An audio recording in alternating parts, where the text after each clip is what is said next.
3 pasos. La primera es el tamizaje o la medición de 17-hidroxiprogesterona en papel filtro, así como se mide TSH.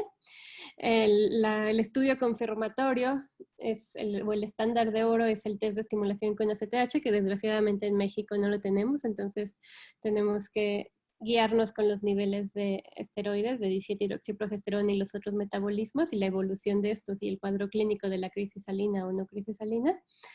Y finalmente también se puede hacer el estudio genético o el test molecular, ir a buscar directamente las mutaciones más frecuentes en estos genes que codifican para las enzimas esteroidogénicas. Y bueno, entonces habitualmente lo que yo les decía que a partir del inicio del tamizaje universal, pues ya es cada vez menos frecuente encontrarnos contra un niño que llega sin diagnóstico ya con una crisis salina o con ambigüedad genital no diagnosticado y después llega con una crisis salina de urgencias. Y ya lo más frecuente que tenemos es un resultado de tamizaje positivo en donde no sabemos si tenemos un recién nacido que tiene hiperplasia suprarrenal o que es un falso positivo del tamiz. Ese es el escenario clínico que en la actualidad no nos vemos más frecuentemente. Y bueno, por ejemplo, este es un caso clínico de un neonato masculino que tiene 34 semanas de gestación, que nace a las 34 semanas, es pretérmino, pesa alrededor de 2 kilos, un poquito menos de 2 kilos, que cursa con un cuadro de taquipnea transitoria del recién nacido, que pues pasa sin mayor eventualidad, y que a los 5 días de vida, cuando está a punto de irse este recién nacido, les notifican un tamiz alterado para 17-hidroxiprogesterona. Y pues es varón, lo revisan, no tiene ambigüedad genital, a simple vista, pues aquí no pareciera que hay macrogenitosomía, se viene un poquito hiperpigmentado el escroto, pero pues algunos niños pueden tenerlos de esta manera y ser normal. Entonces, ¿cómo vamos a distinguir quién tiene hiperplasia suprarrenal congénita y quién es un falso positivo de tamiz? Porque el tamizaje de hiperplasia suprarrenal congénita es de los tamizajes en donde hay más falsos positivos, más de 3/4 partes de los resultados positivos de tamiz van a ser falsos positivos y van a ser niños sanos. Entonces, ¿cómo los vamos a diferenciar? Y cuando es más importante esto es en las primeras 2-3 semanas de vida, que es cuando puede presentarse la crisis salina. O sea, puede ser que en el segundo o tercer día de vida el niño esté completamente sano, normal, y a los 10 días de vida el niño tenga una crisis salina si no lo diagnosticamos a tiempo. Entonces, ¿qué debemos de hacer en estos casos cuando recibimos un tamiz positivo? Pues lo primero es pedir el estudio confirmatorio, que en México, como dijimos, no podemos hacer prueba de estimulación con ACTH, pues lo primero que pedimos es una 17-hidroxiprogesterona sérica. Es lo que tenemos disponible nosotros. De hecho, en el instituto ni siquiera esta la tenemos, pero se busca la manera de subrogar. Y lo primero es descartar que no esté iniciando con los primeros datos de una crisis salina, que no tenga hiponatremia e hipercolemia. Entonces, pues es lo primero que tienen que pedir con un resultado positivo. Una 17-hidroxiprogesterona y electrolitos séricos. En este caso, pues los electrolitos séricos eran normales y la 17-hidroxiprogesterona nos la reportan como 40 nanogramos mililitro, que serían 4.000 nanogramos decilitro, que son las unidades más comunes, y te ponen el rango que manejan en la mayoría de los laboratorios de 2 nanogramos por mililitro, que es el rango normal en mujeres o hombres adultos. Y pues uno lo ve muy elevado, pero ¿tiene hiperplasia suprarrenal congénita o no? Y en este caso, y es una hiperplasia clásica que puede condicionarlo a una crisis salina. Y entonces, aun cuando se puede ver muy elevado este valor, vamos a ver más adelante que los recién nacidos prematuros y los recién nacidos con peso bajo al nacer pueden tener niveles de 17-hidroxiprogesterona mucho mayores a los que observamos en niños de término y no tener hiperplasia suprarrenal congénita. Entonces, ¿qué nos lo va a decir el seguimiento? Cuando vemos una 17-hidroxiprogesterona mayor de 100 nanogramos mililitro o mayor a 10.000 nanogramos decilitro, estamos seguros que el niño tiene hiperplasia suprarrenal, pero cuando no, cuando es como este caso que está por abajo de este nivel, lo que nos lo va a decir es el seguimiento ¿qué? De los electrolitos séricos para ver que no tiende a ser hiponatremia e hipercalemia, y el seguimiento del 17-hidroxiprogesterona. A veces es necesario repetirlo 2-3 semanas después para ver si esto está incrementando o descendiendo y saber si este niño está enfermo o no, que lo vamos a ver más adelante. Entonces, el tamizaje neonatal en México lo hacemos con 17-hidroxiprogesterona en papel filtro. Otros estudios, otros países hacen estrategias más completas en donde en el papel filtro además buscan directamente las mutaciones o buscan otros metabolitos intermediarios de la esteroidogénesis. Pero en México y en el instituto lo hacemos con 17-hidroxiprogesterona en papel filtro. Antes de los programas de tamizaje neonatal, pues la mortalidad que se reportaba por estos, por la variedad clásica perdorsal, era de hasta 4 o 10% en los neonatos. Y a partir del tamiz, pues lo que se ha visto que diagnosticamos a los niños antes de que lleguen a una hiponatremia severa. Se hace el diagnóstico cuando tienen un sodio promedio de 134 contra el sodio promedio de 124 que se diagnosticaban antes de que existiera el tamizaje. Y pues en el caso de las recién nacidas femeninas con genitales ambiguos, va a reducir el tiempo para la asignación de sexo el contar con programas de tamizaje. Y esto es lo que les mencionaba con el caso clínico. Las concentraciones de 17-hidroxiprogesterona en etapa neonatal, al igual que las de TSH, van a ir descendiendo a lo largo de los días. Los niveles se van a encontrar muy elevados en las primeras 24 o 48 horas de vida y van a descender poco a poco. Pero los recién nacidos que son prematuros o que tienen peso bajo van a tener niveles mucho más altos de 17-hidroxiprogesterona comparados con los recién nacidos de término, como ven en esta gráfica, como conforme incrementa el peso del recién nacido, pues la 17-hidroxiprogesterona van bajando. Y pues yo les decía que casi 3/4 partes de los los tamices son falsos positivos y en algunos programas hasta más, hasta el 90% de los resultados son falsos positivos. Y de estos falsos positivos, la mayoría se asocian a prematurez y bajo peso al nacer, o sea, niños que tienen una elevación fisiológica por su prematurez o por las condiciones críticas que se acompañan con la prematurez que hacen que haya un incremento de todos los esteroides, incluida la 17-hidroxiprogesterona. Y entonces, por ejemplo, si un bebé está crítico, tiene aminas, está en choque, pues todo esto va a incrementar el eje adrenal, el eje hipotálamo hipófisis adrenal, y va a incrementar todos los esteroides sexuales y va a incrementar también la 17-hidroxiprogesterona, y estos niños pueden salir positivos para hiperplasia aunque no estén enfermos y no tengan esta mutación. Y bueno, entonces, ¿cómo vamos a hacer el diagnóstico? Si en el papel filtro nos reportan más de 20,000, ya se hace el diagnóstico. Si no nos reportan más de 20,000, hay que pedir una 17-hidroxiprogesterona suérica, los electrolitos, y de acuerdo a los valores hay que ver si tiene o no hiperplasia, como vamos a ver más adelante. Y ya les decía que debido a que los prematuros tienen niveles más tarde, más altos, la mayoría de los programas de tamizaje tienen cortes específicos de acuerdo al peso y las semanas de gestación, como el programa de tamizaje del instituto, que va a reportar diferente corte de acuerdo a las semanas de gestación del niño. Puede haber muchos falsos positivos que me les expliqué porque haya un neonato grave, porque sea prematuro, pero también puede haber falsos negativos. Y un ejemplo son estos niños que reciben esteroides prenatales, que reciben betametasona o dexametasona. Estos esteroides pueden hacer que se suprima de forma transitoria el eje hipotálamo hipófisis adrenal y que por lo tanto disminuyan todos los esteroides, incluyendo la 17-hidroxiprogesterona, y que no se detecta. Entonces también se han descrito casos de falsos negativos en estos neonatos.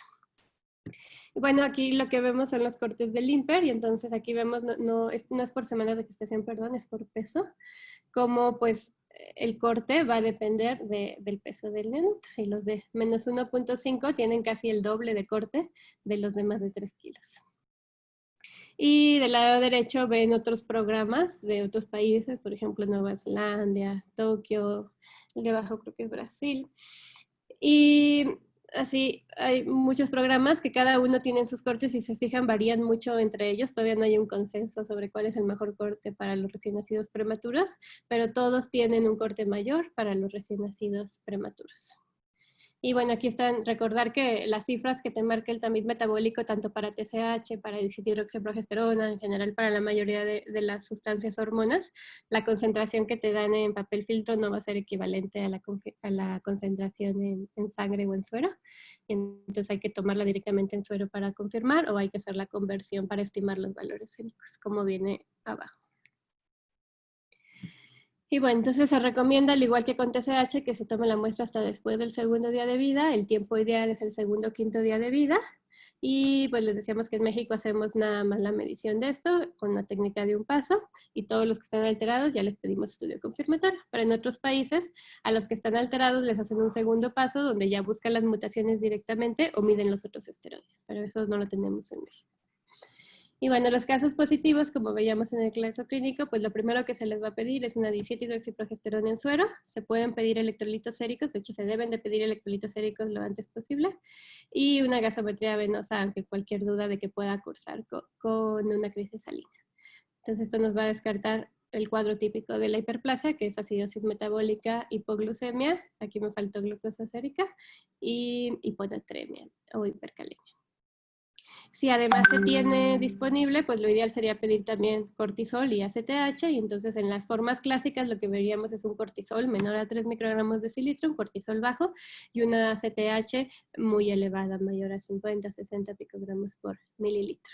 En el caso de que sea una paciente con genitales ambiguos, un niño o niña con genitales ambiguos, pues obviamente pediríamos también el cariotipo. Y estos ya son los valores para diagnosticar séricos, ya no en tamizaje. Entonces, lo que yo les decía es que un valor de 7-hidroxiprogesterona mayor a 10.000 nanogramos de dilitro ya te hace el diagnóstico. Pero si ven los valores de referencia en suero de los recién nacidos de término y los recién nacidos pretérmino, pues están muy por debajo de este valor límite o valor corte. Los de término deben de tener concentraciones menores a 630 y los de pretérmino menores a 1000. Pero entonces, ¿qué pasa con aquellos resultados como el de nuestro niño del caso clínico que se encuentran entre 1000 y 10.000? Nuestro caso clínico tenía 4000 o 40 nanogramos mililitro. Entonces, ¿qué pasa con estos que están en el rango intermedio? Estos son los que hay que seguir en el tiempo. ¿Por qué? Porque podrían tener una variedad clásica, pero podrían ser un falso positivo y que estén elevados asociados a la prematurez, al estrés, a cualquier otra patología que tengan asociada. Y entonces lo que se hace es seguirlos en el tiempo. Cada 2 semanas se puede repetir la 17-hidroxiprogesterona y entonces ya vemos si esta va subiendo o va bajando, y al mismo tiempo se están vigilando cada 1 o 2 semanas los electrolitos séricos.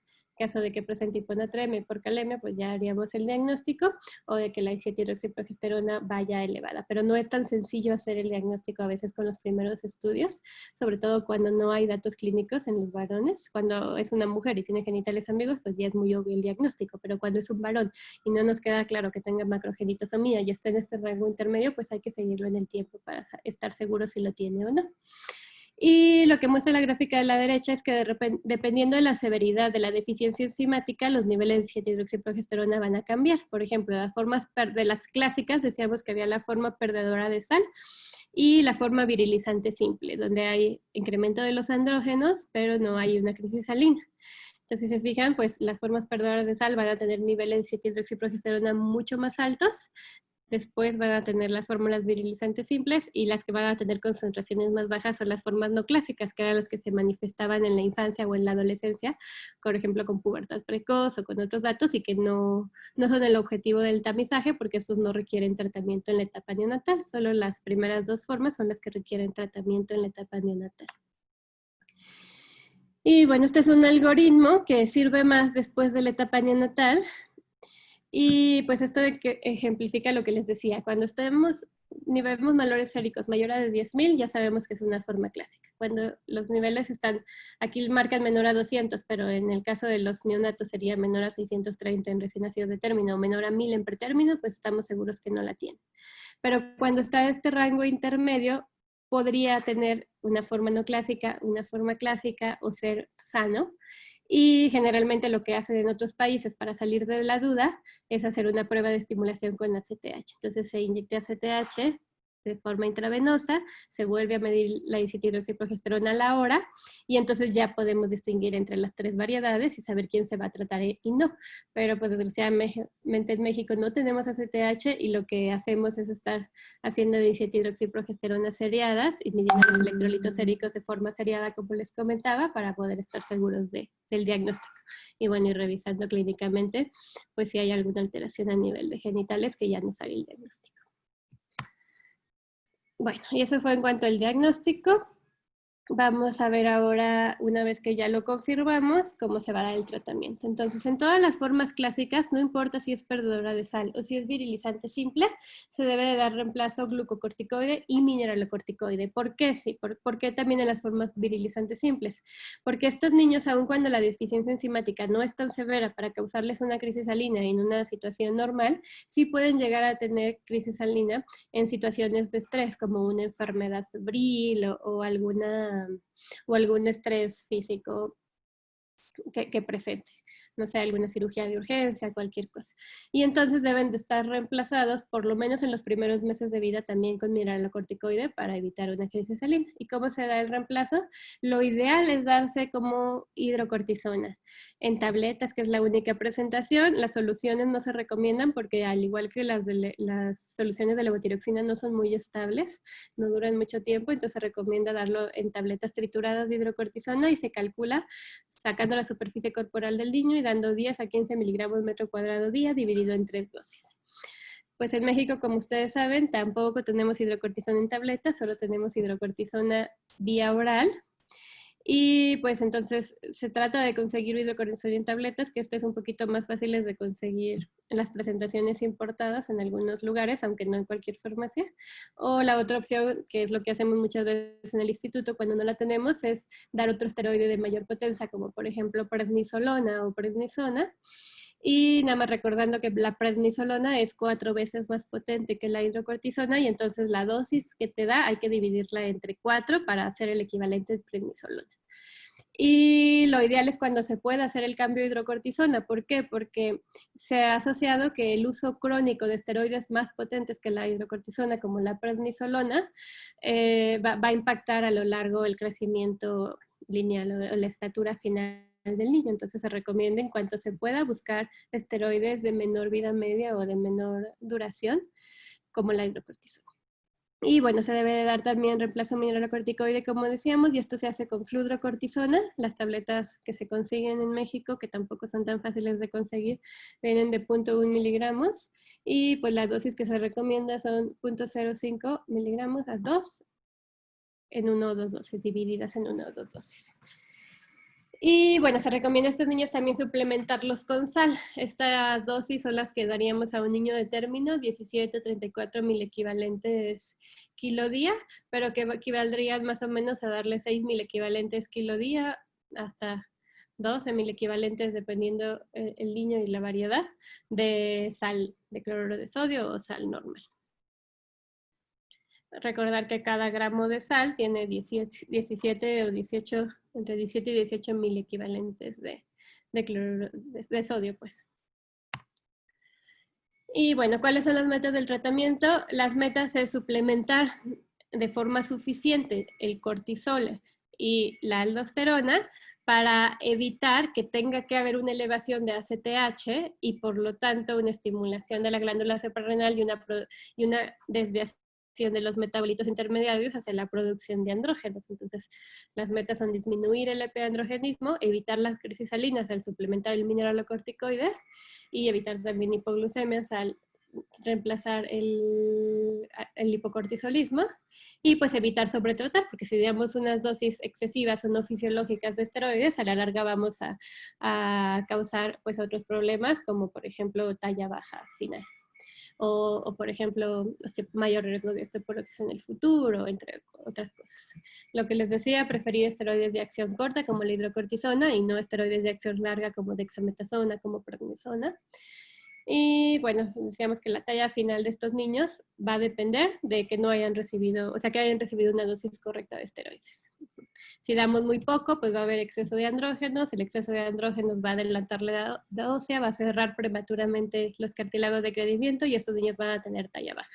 Y si damos dosis muy altas, las dosis altas de esteroides, pues también van a impactar la talla final del niño y van a limitar el crecimiento de estos niños. Entonces, hay que encontrar ese balance porque tanto dar de más como dar de menos, pues va a traer consecuencias en los neonatos.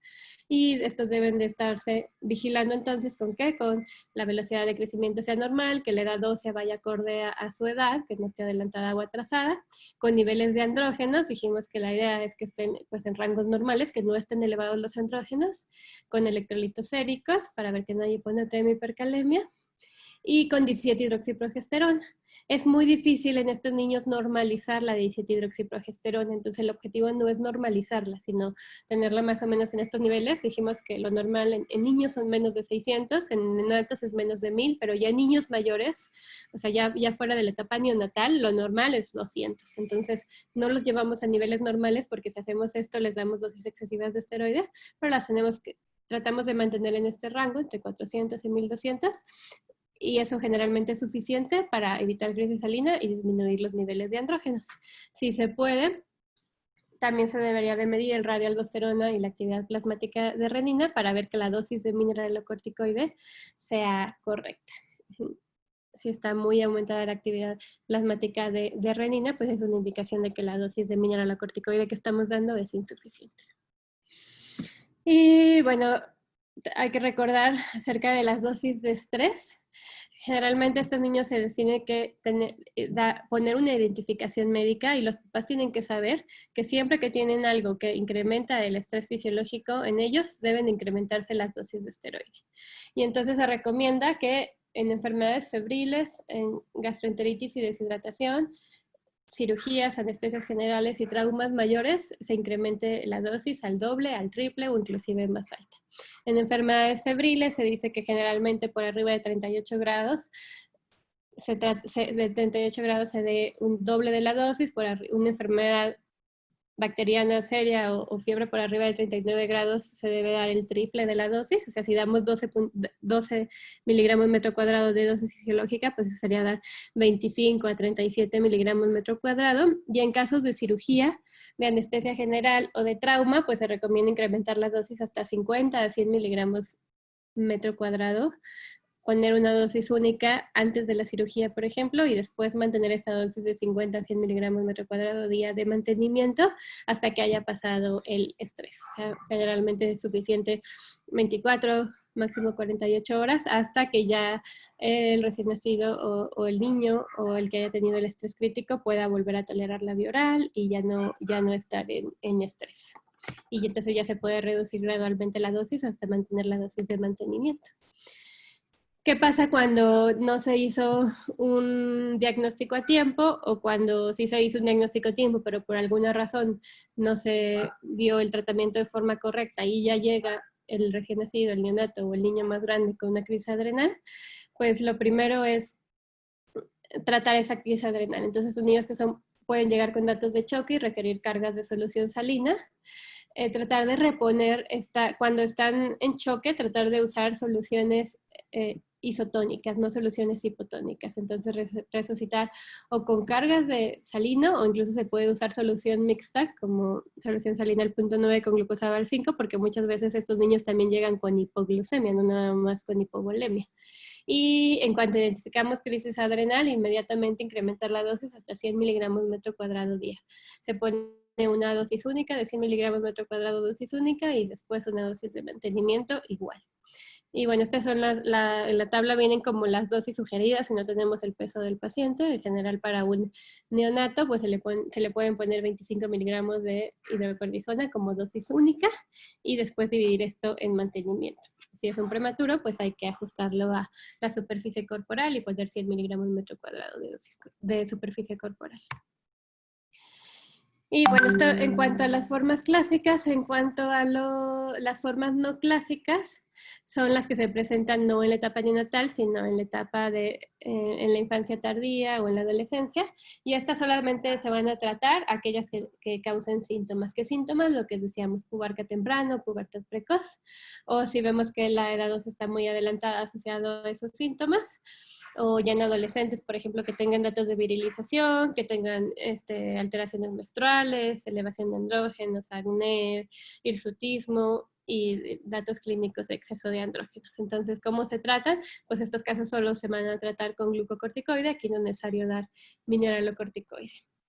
Y las dosis son igual, 12 miligramos metro cuadrado día. Y bueno, brevemente mencionar que existe el tratamiento prenatal de estos niños, o sea, si una pareja ya tuvo un hijo anterior con hiperplasia suprarrenal congénita, o por algo sabe que ambos son portadores de una mutación de hiperplasia suprarrenal congénita, pues sabemos que estas parejas van a tener un riesgo de recurrencia en otro hijo del 25%. Y pues entonces se ha descrito desde hace ya mucho tiempo que se puede dar tratamiento prenatal con dexametasona para evitar la virilización y la ambigüedad genital. Este tratamiento, a pesar de estar descrito desde hace muchísimos años, aún es muy controversial. Aún no se recomienda dar de forma universal a todos los recién nacidos.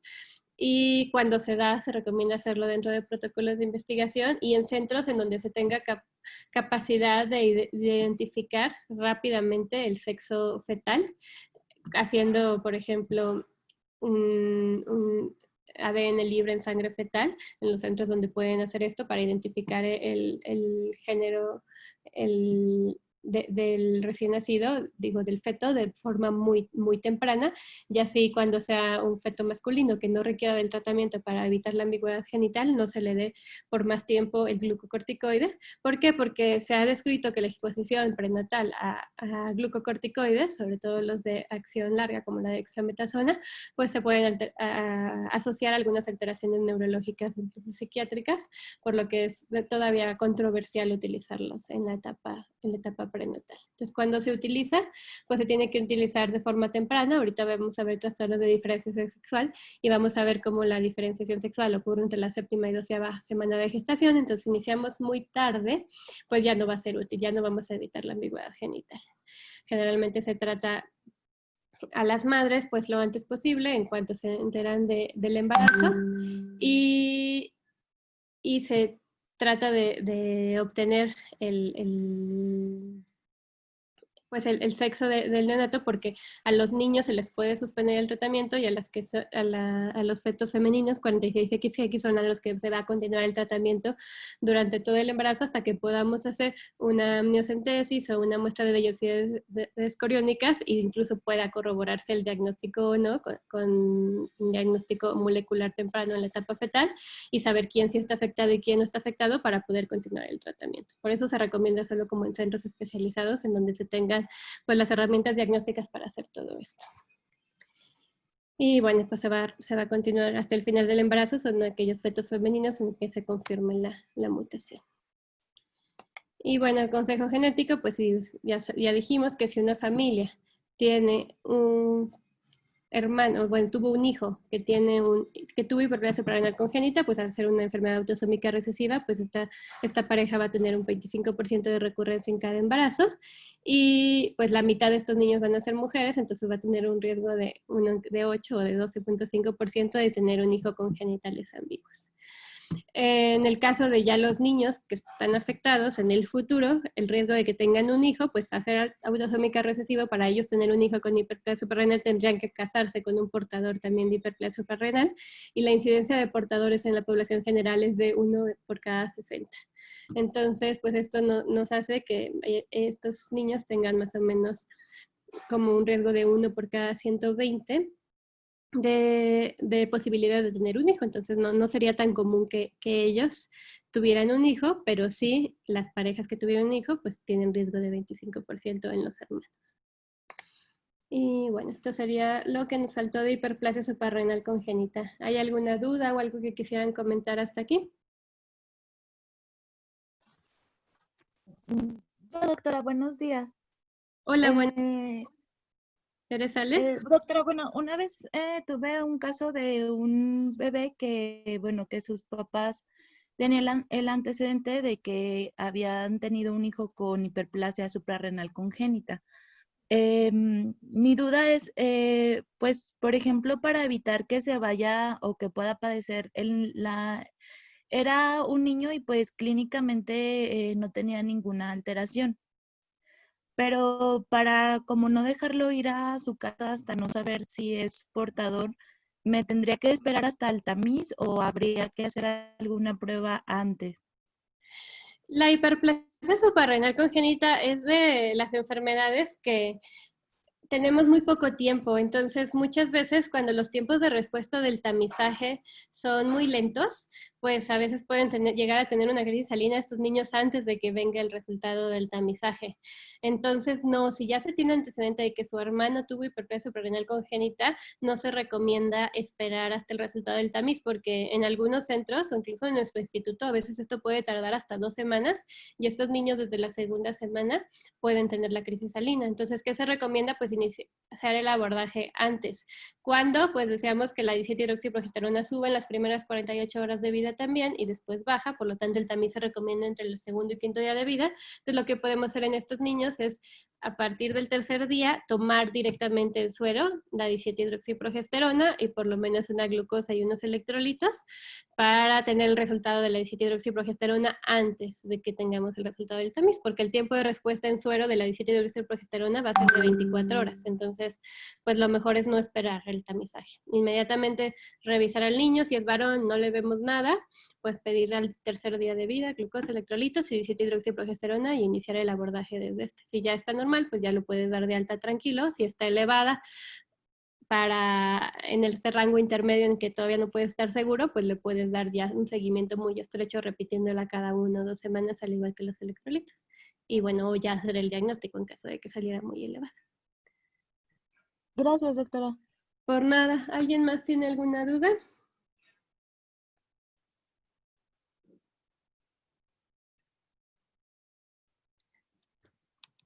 Bueno, pues si no hay una duda, podemos empezar la primera parte de trastornos de diferenciación sexual. A lo mejor alcanzamos a ver nada más la parte de fisiología y ya la parte de clínica de diagnóstico y tratamiento la vemos el día de mañana. ¿De acuerdo?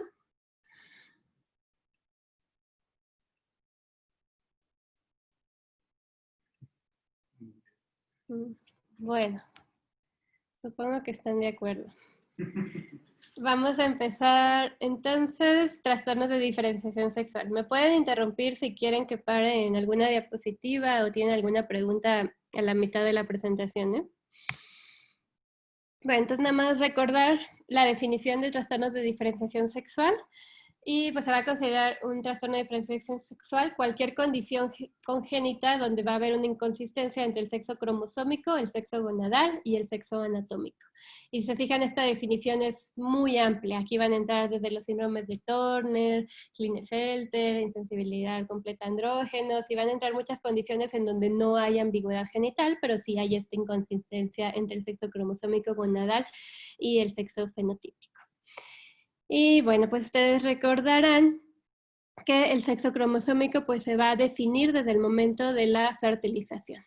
El sexo cromosómico se va a referir pues al componente cromosómico. Si el individuo que se acaba de formar tiene un componente 46XX, 46XY, 45X, 46XX, 47XXY o cualquier combinación de las que ustedes conocen que se puede dar.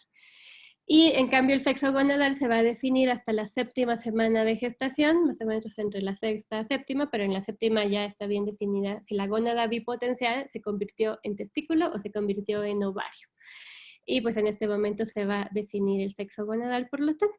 Y el sexo fenotípico se va a definir hasta más adelante, más o menos se va a completar en la semana 12 de gestación, y bueno, esto ya va a depender de si esa gónada que se formó, ya sea un ovario, ya sea un testículo, sea un ovotestes o lo que se haya formado a partir de la gónada bipotencial, qué hormonas va a secretar, si va a secretar estradiol, si va a secretar testosterona, si va a secretar hormona antimuleriana, factor insulínico tipo 3 y todo lo que producen estas gónadas, ya sea las células de la granulosa, las células de Sertoli o las células de Leydig. Y entonces a partir de esto se va a definir qué genitales internos y externos se forman y cuál es el sexo fenotípico con el que va a nacer este recién nacido. Entonces son como 3 niveles, 3 etapas en donde se va a definir la diferenciación sexual. Y hay que distinguir entre 2 conceptos, la determinación sexual y la diferenciación sexual. La determinación sexual se define a cómo a partir del componente cromosómico, al momento de la fertilización, se define la gónada bipotencial y se diferencia hacia ovario o hacia testículo. Entonces, este primer paso va a ser la determinación sexual. Y la diferenciación sexual ya se va a referir si a partir de que se formó ovario o testículo, se produjeron diferentes hormonas y a qué genitales internos o externos se formaron. Esa va a ser la diferenciación sexual, esta segunda fase del desarrollo, donde vamos a saber si se formó útero, trompa de falopio, vagina, o se formaron epidídimo, conductos deferentes, vesículas seminales, y pues también los genitales externos, si se formó clítoris, labios mayores, labios menores, o si se formaron pene, bolsas escrotales, etcétera. Y bueno, hablando de la determinación sexual, pues decíamos que se va a depender completamente del componente cromosómico que se fije al momento de la determinación de la fertilización. Y pues bueno, recordar que el último par de cromosomas sexuales va a estar compuesto por el cromosoma X, que va a codificar 800 proteínas y que va a representar el 5% del genoma, y otro cromosoma X o un cromosoma Y, que va a representar el 2% del genoma y va a codificar para 60 proteínas. Y si se fijan aquí, esta imagen muestra algunos de los genes que participan en la diferenciación sexual, que se codifican dentro de este par de cromosomas sexuales, pero no todos los genes que participan, como vamos a ver ahorita en la diferenciación sexual, van a estar codificados en el par sexual. Va a haber genes somáticos que también van a estar codificados por genes en el cromosoma 9, en el cromosoma 2, en cualquiera de los cromosomas, y que también van a tener que ver con la diferenciación sexual. Pero bueno, aquí pues muestran uno de los más importantes o más clásicos, o de los primeros que se descubrió, que es el gen SRY, que está codificado aquí muy cerca de la región pseudoautosómica del brazo corto del cromosoma Y, y ahí lo ven en la puntita del cromosoma Y. Y pues sabemos que la presencia de este gen se llama determinante sexual porque la presencia de este gen dentro del componente cromosómico va a ser suficiente para que la gónada bipotencial se transforme en testículo.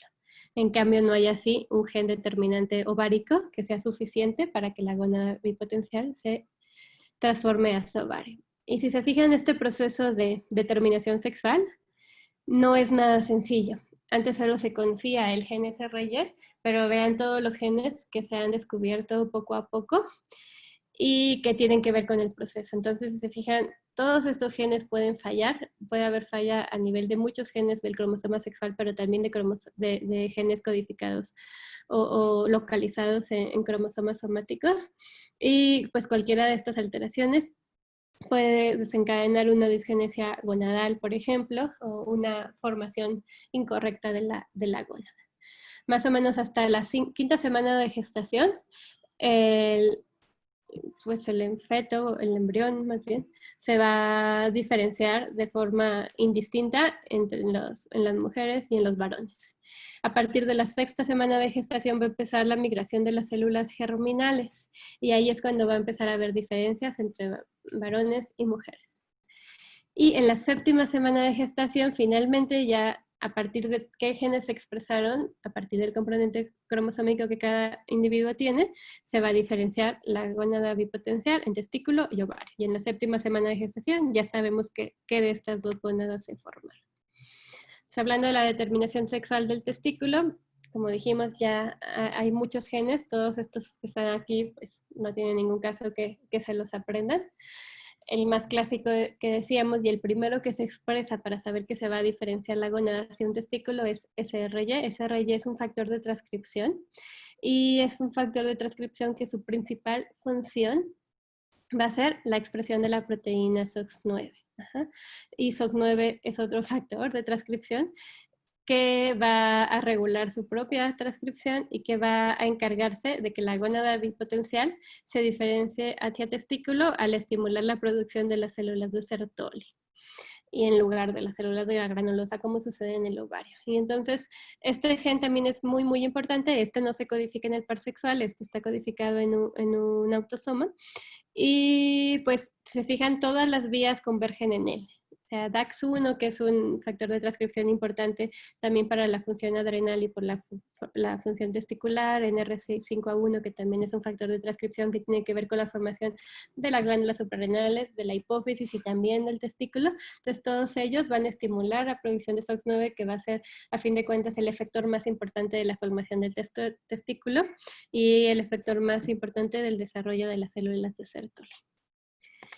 Y en el ovario, pues en el ovario, si se fijan, aún se conoce mucho menos, a pesar de que ya se sabe que no es meramente un proceso pasivo, que solo la ausencia de SRY se desencadena la formación de ovario, que también debe de haber la presencia de muchos genes coordinados, pero se conocen menos número de genes. Pareciera como menos complejo si ven el esquema de la determinación del testículo contra la determinación del ovario.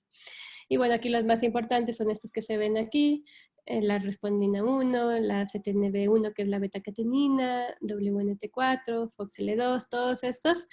Digo, tampoco es importante que se lo sepan de memoria, simplemente que sepan que no es un proceso pasivo y que la coordinación de todos estos y el funcionamiento correcto de todos ellos van a hacer que se formen células de granulosa en lugar de células de Sertoli. Y estas vías interaccionan entre ellas, o sea, así como el SOX9 es importante para la diferenciación de células de Sertoli, también participa inhibiendo las vías para la formación del ovario, o sea, SOX9 inhibe la respondina 1 y a su vez la respondina 1 inhibe a SOX9.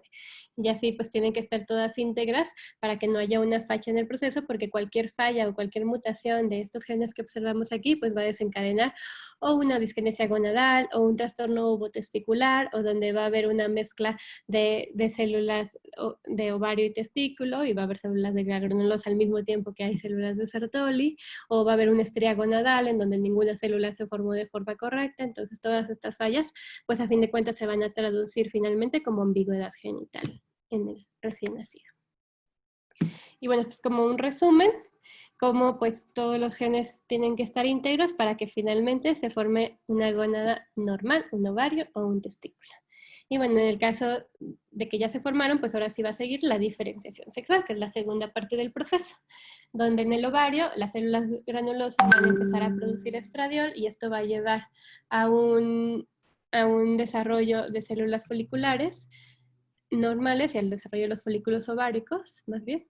Y la producción del testículo va a ser que, la determinación del testículo va a ser que las células, que se formen células de Sertoli y células de Leydig.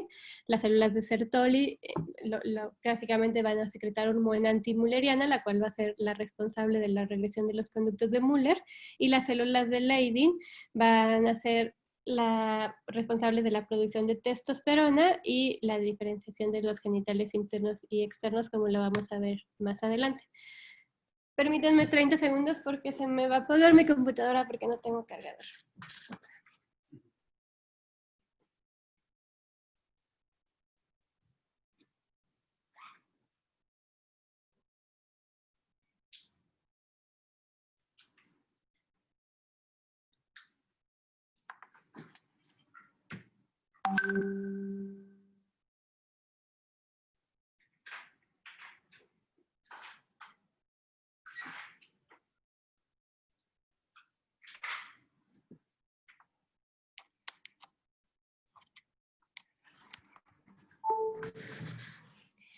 Listo. Y entonces vamos a ver rápidamente, a repasar la formación de genitales internos. Aquí vemos esta va a suceder a partir de la 7ª semana de gestación, una vez que se completó la determinación sexual. Aquí vemos los ductos mesonéfricos y paramesonéfricos. Y dijimos que en el caso del varón, pues al formarse el testículo, este va a secretar hormona antimülleriana a partir de las células de Sertoli, y esto va a hacer que los conductos paramesonéfricos, que son los que vemos aquí como ductos müllerianos en rosa, pues vayan a tener una regresión y por lo tanto no se forme el útero y los tercios superiores de la vagina y las trompas de falopio. Y pues en el caso de las mujeres, al no haber hormona antimülleriana, por no haber células de Sertoli, entonces pues se va a ver la diferenciación normal de estas estructuras. Y Por otro lado, cuando el testículo se forma de forma normal y hay producción de testosterona por célula de Leydig, entonces pues la testosterona va a hacer que los conductos mesonéfricos o los conductos de Wolff, también conocidos como conductos mesonéfricos, van a hacer que se diferencie, por lo tanto, el conducto deferente, las vesículas seminales y pues bueno, en sí los genitales internos. Y bueno, este es un resumen del periodo en el tiempo en donde se llevan a cabo todos esos procesos. Entonces recordamos, quinta semana empieza la migración de las células germinales, después de la quinta semana, más o menos entre la quinta y la sexta, en la séptima ya se diferencia el ovario y el testículo, más o menos entre la octava y la 11ª semana se lleva a cabo la regresión de los ductos mullerianos en el caso de los varones, o el desarrollo en el caso de las mujeres, entre la semana octava y 12ª, la estabilización de los conductos de Wolff. Y finalmente, como en la semana 12, aquí ven, ya terminó también la diferenciación de los genitales externos, de la formación de pene, testículos y escroto, que también vamos a ver en la siguiente diapositiva. Pero en la semana 12, pues ya claramente se pueden ver si se formaron los genitales externos masculinos o femeninos. Y la última fase, o sea, ya segundo y tercer trimestre de embarazo, prácticamente lo único que va a suceder es el descenso testicular y el crecimiento de los genitales externos, del pene y de los testículos. Pero ya no va, o sea, si hay una falla posterior a la semana 12, ya no va a haber ambigüedad genital. Ya lo que vamos a observar es micropene y criptorquidia bilateral, por ejemplo. Esto puede ser, por ejemplo, el caso de los hipogonadismos hipogonadotróficos. En el caso de los hipogonadismos hipogonadotróficos, pues no hay ninguna alteración en todos los genes que vimos adelante que tienen que ver con la formación del testículo del ovario, ni en la diferenciación de genitales externos. Ahí lo único que va a haber es que no va a haber una activación del eje hipotálamo-hipófisis testicular o hipotálamo-hipófisis ovárico, que este eje está activo en la etapa fetal, más o menos a la mitad del embarazo. Entonces, cuando este eje está inactivo, no va a haber una estimulación del testículo para producir testosterona, y lo que no va a haber es la parte final, el descenso testicular y el crecimiento genital. Entonces estos niños con hipogonadismo hipogonadotrófico van a nacer con criptorquidia y van a nacer con micropene, pero no van a tener ambigüedad genital. A diferencia de que cuando la alteración es más temprana. Y bueno, entonces ya nada más nos falta hablar de la diferenciación de genitales externos. Entonces decíamos que el testículo a través de célula de Leydig va a producir testosterona. Y la testosterona tiene que viajar por vía periférica hasta la región de los genitales. Y ahí, a vía periférica, va a ser convertida a un andrógeno mucho más potente que la testosterona, que es la dihidrotestosterona, a través de la enzima 5-alfa reductasa. Y entonces la dihidrotestosterona, que es un andrógeno muchísimo más potente, puede ser hasta 40 veces más potente que la testosterona. Esa va a ser la que se va a unir al mismo receptor de andrógenos, pero al ser más potente va a formar la diferenciación de los genitales externos, específicamente pues lo que ven aquí en rosa, que es el pene, la uretra peniana, el testículo, la formación del escroto. Y pues bueno, cuando hay una mutación, por ejemplo, de la 5-alfa reductasa y no hay una producción de dihidrotestosterona, pues vamos a ver que ni el pene ni el escroto se forman correctamente, y podemos ver pues un microfalo, y podemos ver que no se forma la uretra peniana, que se queda solamente un seno urogenital, no se forma el escroto, termina habiendo una vagina en fondo de saco, y estos niños con esta mutación de deficiencia de 5-alfa reductasa pueden nacer con ambigüedad genital y ser incorrectamente clasificados como niñas o como mujeres, aunque sean varones, si no son diagnosticados a tiempo de forma temprana.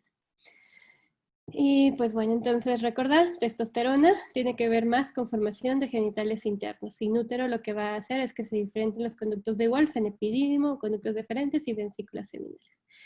Pero después va a convertirse por vía periférica por la 5-dihidrotestosterona, dihidrotestosterona, y esta va a ser la encargada de los genitales externos, pene, escroto y también la próstata. La dihidrotestosterona se une al mismo receptor de andrógenos que la testosterona, pero se une con más afinidad y es muchísimo más potente y desencadena más la señal de o sea, la vía de señalización de este receptor. Por lo tanto, pues ambas tienen que estar íntegras para que se formen los genitales externos de forma correcta. Y bueno, esta es una foto de cómo dijimos que como en la 7ª semana se completa la formación del ovario y testículo, y entre la semana 7ª y la 12ª es cuando se va a llevar la diferenciación sexual de los genitales externos. Y pues aquí vemos cómo está el tubérculo genital antes de diferenciarse, cómo están los pliegues labioscretales y urogenitales, y cómo ante la presencia de andrógenos, específicamente de dihidrotestosterona, el tubérculo genital se va a convertir finalmente en el pene, y las estructuras labioscrotales se van a convertir en los escrotos. Y en ausencia, y bueno, se va a formar finalmente la uretra peniana. Y en la ausencia de dihidrotestosterona, pues entonces el tubérculo genital se convertirá en el clítoris, y las estructuras labioscrotales pues en los labios mayores y menores. Y bueno, y decíamos que finalmente ya entre la semana 12 y 17 en las mujeres se completa toda la diferenciación de genitales internos y externos. Y ya en la segunda mitad del embarazo lo único que queda es el descenso testicular, que también es dependiente de testosterona, y que para que se dé de forma íntegra no solo tiene que haber un testículo normal, sino tiene que haber un eje hipotálamo hipófisis testicular normal, y por lo tanto una producción normal de LH, FSH y testosterona después. Y si no hay LH y FSH porque hay una alteración a nivel de hipófisis, pues esta segunda fase del desarrollo, que es el descenso hasta la región inguino-escrotal, no se va a dar, y estos niños pueden nacer con micropene y con criptorquidia. Y bueno, entonces yo creo que ya casi es la 1, yo creo que lo dejamos aquí porque ya sigue lo que es la clasificación de los trastornos y la parte de diagnóstico, de abordaje diagnóstico, y pues básicamente abordaje diagnóstico, porque el tratamiento pues ya va a ser individual dependiendo de cada una de las patologías, pero pues ya el abordaje clínico y el diagnóstico diferencial lo vemos en la siguiente clase. ¿Alguien tiene una duda de la primera parte de fisiología?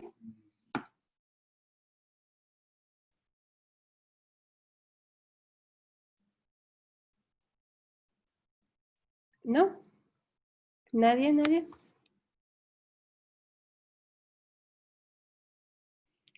Bueno, pues entonces nos vemos el día de mañana para terminar, y empezamos, si tenemos tiempo, empezamos enfermedad metabólica ósea, y si no, no sé si la próxima semana tendremos oportunidad de otro día, porque creo que no vamos a terminar el día de mañana. No sé si está Dylan por ahí o no.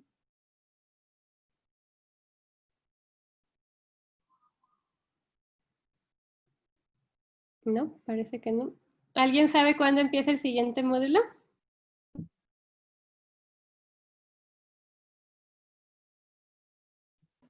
Hola, doctora. No, pero si no, si gusta, ahorita le preguntamos en el chat y ya a ver qué nos contesta. Ok.